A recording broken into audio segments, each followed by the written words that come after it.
चले वतन की ओर डाल के प्रेम की डोर। हम चले वतन की ओर डाल के प्रेम की डोर। बाबा खींच रहा है आज सहज ही अपनी। ஓம் சாந்தி 28/11/1984 அவ்யக்த பாப்தாதாவின் மகா வாக்கியம். தலைப்பு: எண்ணத்தை வெற்றிகரமாக ஆக்குவதற்கான சுலபமான வழி. இன்று உலகை படைத்தவர், உலகிற்கு நன்மை செய்யும் தந்தை உலகை சுற்றி வலம் வருவதற்காக விசேஷமாக அனைத்து குழந்தைகளையும் கண்காணிப்பதற்காக நாலாபுறங்களிலும் சென்றார்.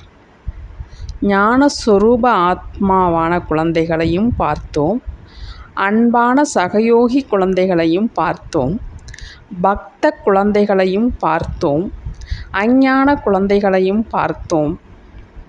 பலவிதமான ஆத்மாக்கள் அவரவர்களுடைய காரியத்தில் மூழ்கி இருப்பதை பார்த்தோம். ஒரு சிலர் சில காரியங்களை செய்யும் ஈடுபாட்டில் மூழ்கியிருந்தார்கள். சிலர் உடைக்கும் காரியத்தில் மூழ்கியிருந்தார்கள். சிலர் இணைக்கும் காரியத்தில் மூழ்கியிருந்தார்கள். ஆனால் அனைவரும் அவசியம் மூழ்கியிருந்தார்கள்.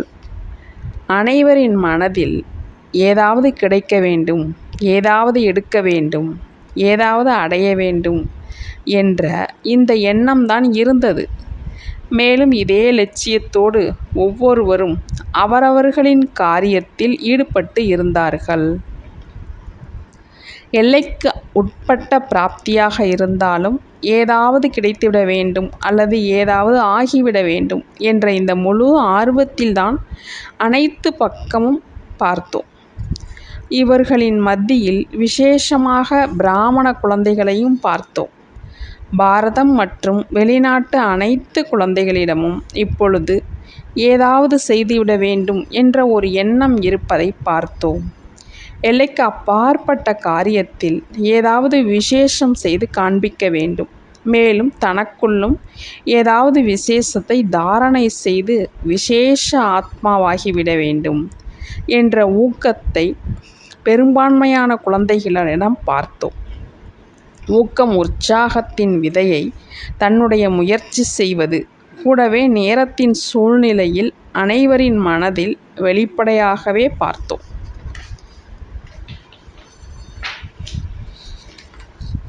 இதே ஊக்கத்தின் விதையை நிரந்தரமாக ஆக்குவதற்காக அடிக்கடி கவனம் கொடுக்கும் தண்ணீர் மற்றும் சோதனை, அதாவது எப்பொழுதும் வளர்ச்சியடைவதற்கான விதி என்ற சூரிய ஒளி கிடைத்து கொண்டே இருக்க வேண்டும் என்பதில் வரிசை கிரமமாகி விடுகிறார்கள்.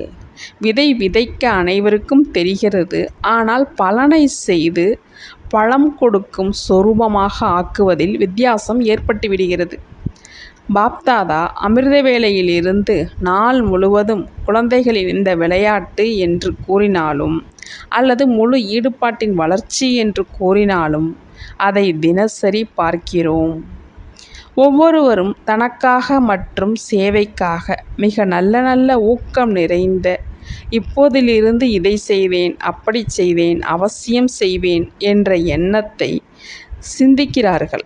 கண்டிப்பாக செய்து காண்பிப்பேன் என்ற சிரேஷ்ட எண்ணத்தின் விதை விதைத்து கொண்டே இருக்கிறார்கள்.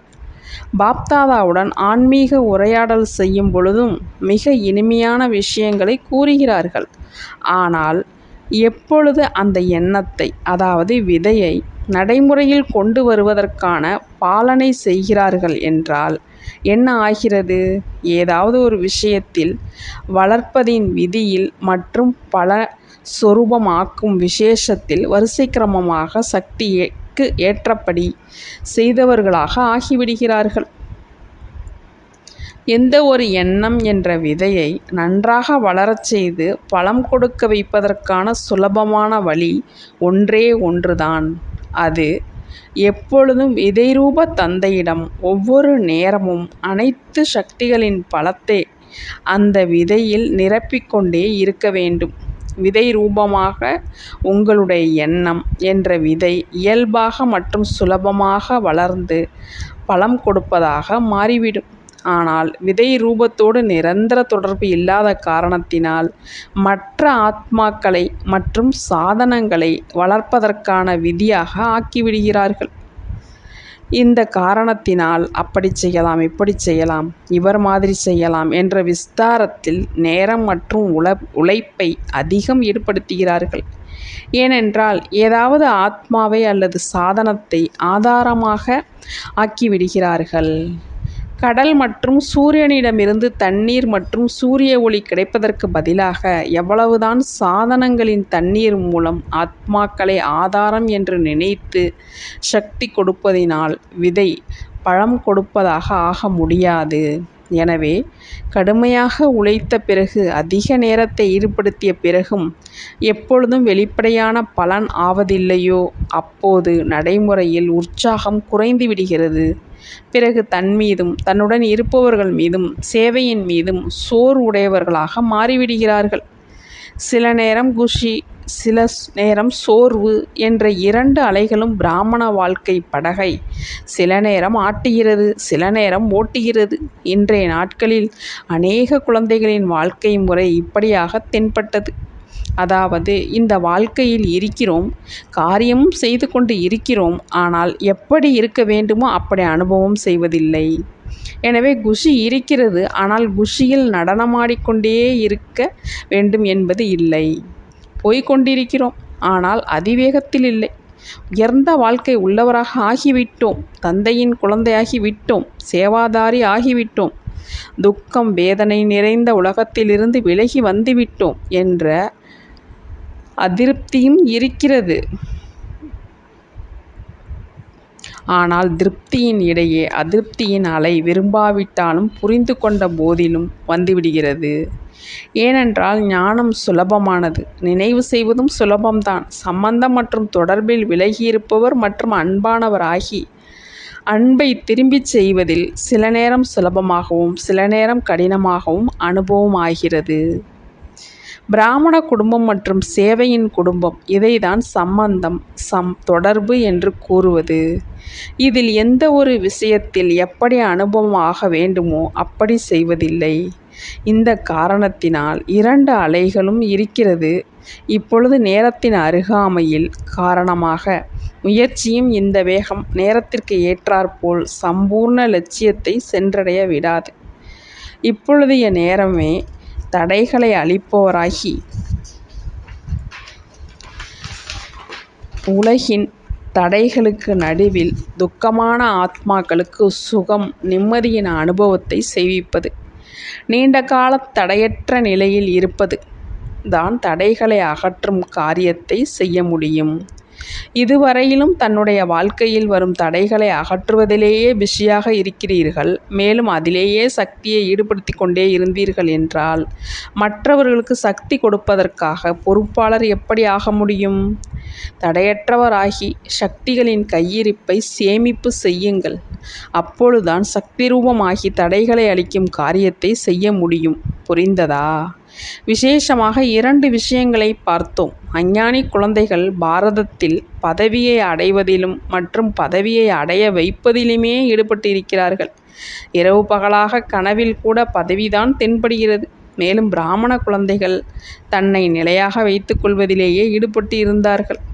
பதவி கிடைத்துவிட்டது, ஆனால் அதில் தன்னை நிலைக்க வைத்து கொண்டிருக்கிறார்கள். வெளிநாட்டில் தங்களாலேயே உருவாக்கப்பட்ட அழிக்கும் சக்தியில் இருந்து பாதுகாப்பாக இருப்பதற்கான வழியை தேடுவதிலேயே ஈடுபட்டிருக்கிறார்கள்.